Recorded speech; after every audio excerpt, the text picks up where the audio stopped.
Hello everyone, আসসালামু আলাইকুম। আমার আরও একটি রেসিপি দেখার জন্য আপনাদের সবাইকে আমন্ত্রণ জানাচ্ছি। একদম টাটকা শিমের বিচি খেতে শীতের এই সময়টাতে যতটা মজার হয়, পরবর্তীতে সংরক্ষণ করে শিমের বিচি খেতে এত মজার হয় না। শীতের এই সময়টাতে শিমের বিচি দিয়ে বড় মাছের রান্না সত্যিই দুর্দান্ত হয়। আজকে আপনাদের সাথে এই রান্নাটা শেয়ার করব। চলেন মূল রান্নাটা শুরু করি। এখানে আমি 6 পিস বড় মাছ নিয়েছি। মাছগুলো আমি কিউব করে কেটে ধুয়ে ভালোভাবে পরিষ্কার করে নিয়েছি। আমি ব্রিগেড মাছ নিয়েছি, আপনারা চাইলে যে কোনো ধরনের বড় মাছ এখানে নিতে পারেন।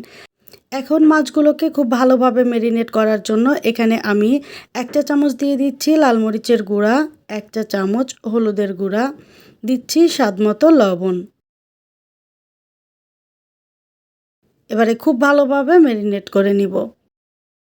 একটু সময় নিয়ে খুব সুন্দর করে মেরিনেট করে নিলে মাছের গায়ে মশলাটা বেশ ভালোভাবে ঢুকবে। আর যে কোনো মাছ রান্নার ক্ষেত্রে মেরিনেট করে আমি 10 মিনিট রেস্টে রাখি, এতে মাছটা খেতে ভীষণ সুস্বাদু হয়। তো ঠিক 10 মিনিট পরে চলে এলাম চুলায়। একটা কড়াইতে আমি দিয়ে দিচ্ছি পরিমাণ মতো সাদা তেল।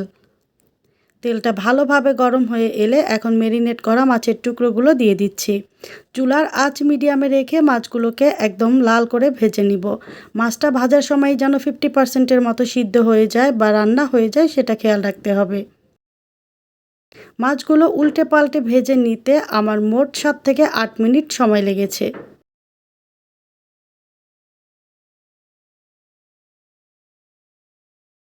তো এখানে আমার মাছগুলো খুব সুন্দর করে ভাজা হয়ে গিয়েছে। এখন আমি মাছগুলো তুলে নিচ্ছি।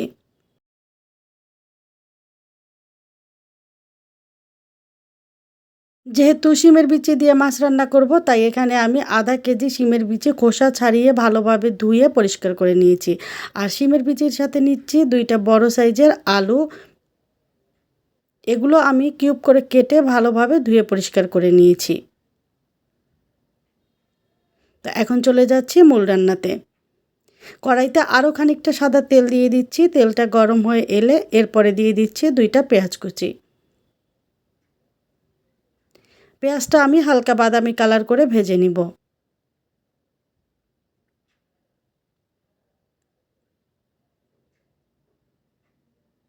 পেঁয়াজটা ভাজা হয়ে গেলে এর মধ্যে দিয়ে দিচ্ছি বড় সাইজের পাকা 2টা টমেটো। এরপরে এখানে দিয়ে দিচ্ছি অল্প পানি, এতে পরবর্তীতে যে গুঁড়া মশলাগুলো ব্যবহার করব সেগুলো আর পুড়ে যাবে না। প্রথমেই দিয়ে দিচ্ছি স্বাদমতো লবণ। মাছ কিন্তু লবণ দিয়ে ভেজেছি, সেটা বুঝে এখানে লবণের পরিমাণটা দিতে হবে। তারপরে দিয়ে দিচ্ছি 1 চা চামচ লাল মরিচের গুঁড়া, 1 চা চামচ হলুদের গুঁড়া, আধা চা চামচের কম দিচ্ছি ধনিয়ার গুঁড়া, দিয়ে দিচ্ছি আদা এবং রসুন বাটা আধা চা চামচ। মশলাটাকে খুব ভালোভাবে কষিয়ে নেব যতক্ষণ পর্যন্ত না মশলা থেকে পানিটা পুরোপুরি টেনে যাচ্ছে আর টমেটো খুব ভালোভাবে গলে যাচ্ছে।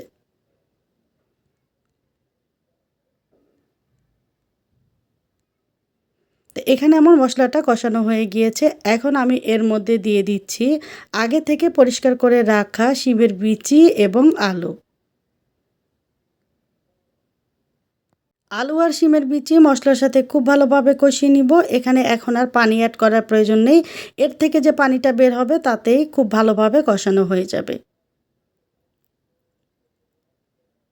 কষানোর সময় এখানে ঢাকা দিয়ে দিচ্ছি। এর মধ্যে বেশ কয়েকবার ঢাকনাটা খুলে আমি নেড়েচেড়ে দিয়েছি। বারে বারে নেড়েচেড়ে দিলে সবগুলো উপকরণ সমানভাবে সিদ্ধ হবে। 3 থেকে 4 মিনিট কষিয়ে নিয়েছি। দেখতেই পাচ্ছেন এখানে পানিটা পুরোপুরি টেনে গিয়েছে। এখন আমি এখানে দিয়ে দিচ্ছি পরিমাণ মতো ঝোলের পানি। রান্নাটা শেষ করার পরেও বেশ কিছুটা ঝোল থাকবে, একদম শুকনো হবে না, সেটা বুঝে এখানে পানিটা অ্যাড করে দিচ্ছি। ঢাকা দিয়ে অপেক্ষা করব আলু এবং শিমের বিচি 70% সিদ্ধ হয়ে আসা পর্যন্ত। মাছ ভাজার সময় কিন্তু 50%-এর মতো সিদ্ধ হয়ে গিয়েছে আর এইদিকে শিমের বিচি আর আলুও কিন্তু 70% সিদ্ধ হয়ে গিয়েছে। এখন ভেজে রাখা মাছের টুকরোগুলো এর মধ্যে দিয়ে দিচ্ছি।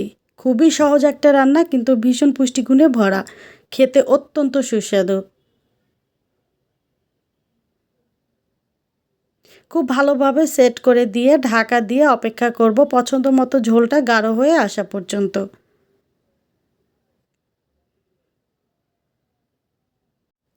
6 থেকে 7 মিনিট রান্না করে নিয়েছি। এর মধ্যে আমার রান্নাটা একদম কমপ্লিট।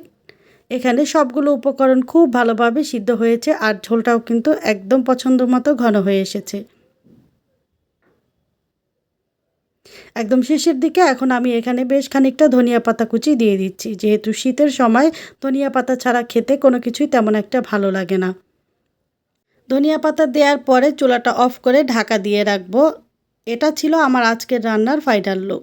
রান্নাটা বেশ সহজ হলেও খেতে কিন্তু অত্যন্ত সুস্বাদু। আশা করি আপনাদের কাছে ভালো লেগেছে।